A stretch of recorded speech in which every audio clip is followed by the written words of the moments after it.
Hello, my name is Dave Carr, President of Visionary Software, and today we're going to go through the steps to install our Visionary Rules app inside of your CRM sandbox. To begin, go to your CRM sandbox and click on Settings, Solutions, and Get Solutions from Marketplace. When the Marketplace form appears, type in Visionary and click on Free Trial. Check the box, continue. After a couple of minutes, you'll see this page, and then simply scroll down to add the application to your correct organization.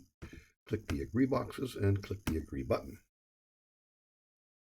After a few seconds, the Dynamics 365 Admin Center will appear, and if you click on the last group, you'll see Visionary Rules has an installation pending.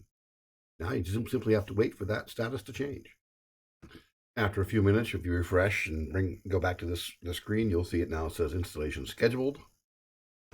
And a few minutes later, you'll see the installing status.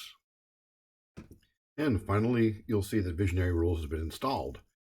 Next step is to set this up to grab all the metadata from one or more of your entities in CRM, and then you can start building rules that will modify the form behavior for that entity. Thanks for taking a look.